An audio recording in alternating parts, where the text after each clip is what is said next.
Halo, perkenalkan nama saya Inti Immanuela Rotichan dengan NIM 230611020308. Hari ini saya akan mempresentasikan tentang ulasan mengenai mata kuliah manajemen keuangan.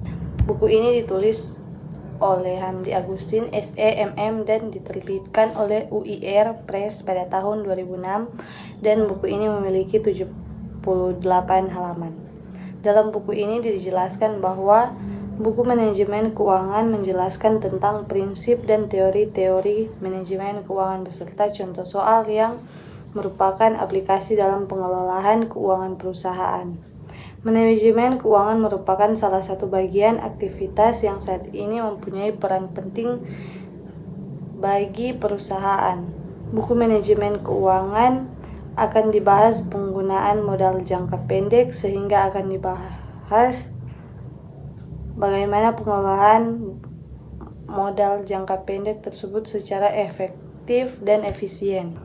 Bab 1 dan 2 menyajikan tentang permodalan dan jenis-jenis modal. Penulis menjelaskan tentang pengertian manajemen keuangan sebagai awal dari buku tersebut. Penulis menjelaskan mengenai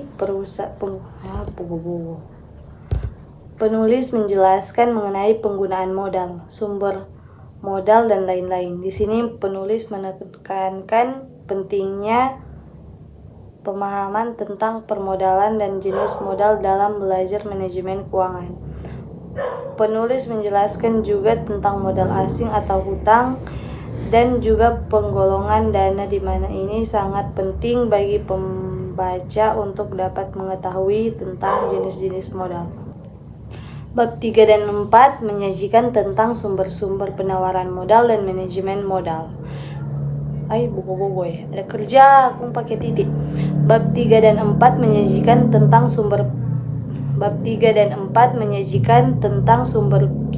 penawaran modal dan manajemen modal kerja. Di sini penulis menjelaskan tentang sumber-sumber modal, di mana dijelaskan tentang sumber internal dan sumber eksternal, dan juga tentang laba dari modal. Sedangkan bab 2 menjelaskan tentang pengertian modal kerja. Untuk memulai bab ini,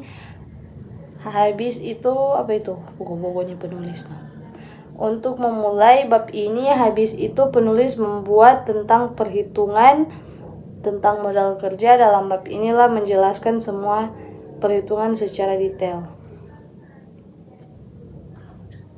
Bab 5 dan 6 menyajikan tentang manajemen kas dan manajemen persediaan. Penulis menjelaskan tentang pengelolaan kas merupakan fungsi keuangan yang paling mendasar dalam perusahaan. Karena hal ini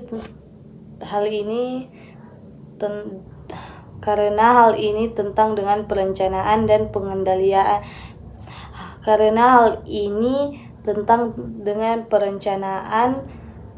pengendalian. Kas. Selain itu, dibutuhkan setiap waktu dalam kegiatan perusahaan.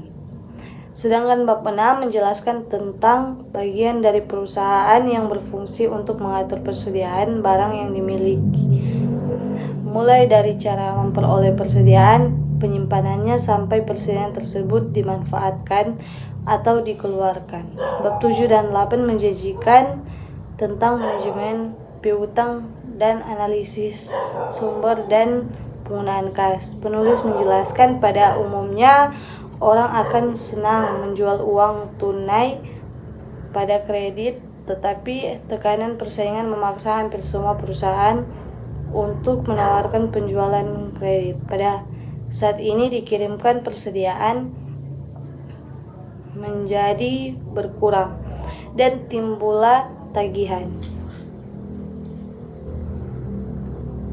Pada saat dikirimkan persediaan menjadi berkurang dan timbullah tagihan, pada akhirnya penggalangan akan membayar tagihan tersebut sehingga tagihan menjadi berkurang dan uang kas bertambah.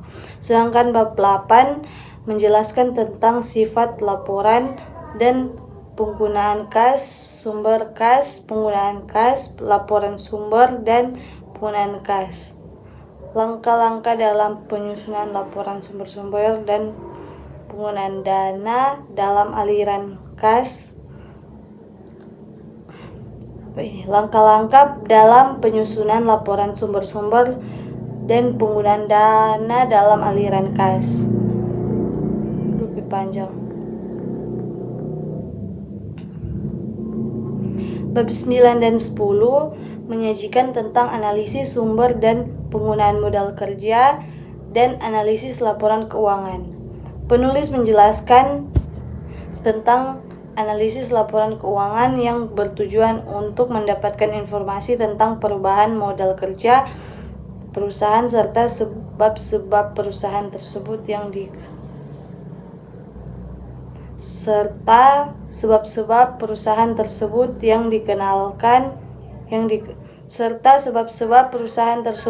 dikenal dengan sumber modal kerja dan penggunaan modal kerja pada suatu periode. Informasi ini sangat penting untuk menilai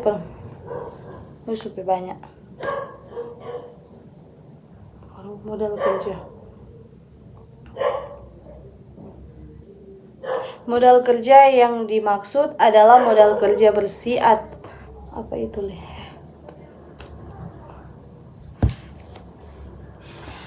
Modal kerja yang dimaksud adalah modal kerja bersih, yaitu selisih lebih aktif lancar di atas utang lancar. Apa kata ini mogo-mogo ya? Oleh karena itu yang menjadi sumber dan penggunaan modal kerja adalah akun-akun di luar aktif lancar dan utang lancar. Sedangkan bab 10 menjelaskan tentang analisis laporan keuangan Sedangkan bab 10 menjelaskan tentang analisis laporan keuangan sebagai bagian dari analisis kerangka usaha yang lebih luas. Penulis menjelaskan mengenai strategi dalam aktivitas dunia usaha serta dampaknya pada laporan keuangan. Penulis juga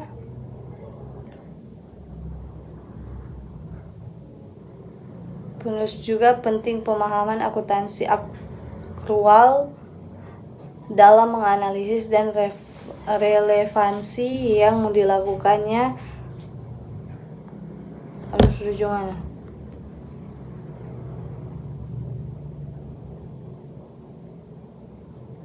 Evaluasi mau baca nih. Buku ini memiliki kelebihan dan kekurangannya. Dimulai dari kelebihan dari buku ini, dalam segi materi buku ini sudah baik. Buku ini memiliki kelebihan dan kekurangannya dimulai dari Buku ini memiliki kelebihan dan kekurangannya. Dimulai dari kelebihan dari buku ini, di dalam segi materi buku ini sudah baik. Dalam setiap bab terdapat pembahasan materi yang dibahas sangat detail dan mendalam. Buku ini juga memiliki berbagai macam contoh dan latihan yang membuat pembaca lebih memahami tentang manajemen keuangan. Dan kekurangan dari buku ini juga terdapat tulisan, tidak terdapat gambar, sehingga para pembaca yang kurang menyukai buku ini sangat akan merasa bosan. Buku manajemen keuangan sangat berguna bisa menjadi rekomendasi, sebab di dalam buku ini terdapat ilmu pendidikan, pendekatan manajemen keuangan, ilmu keuangan, dan teori laporan keuangan untuk memberikan sumber daya manusia dan menjalankan sebuah laporan keuangan dalam sebuah penelitian dan juga memberikan pengetahuan yang luas, sebab manajemen keuangan berkaitan erat dengan seluruh aspek di dalamnya kehidupan, baik itulah contoh laporan keuangan perusahaan dan teorinya.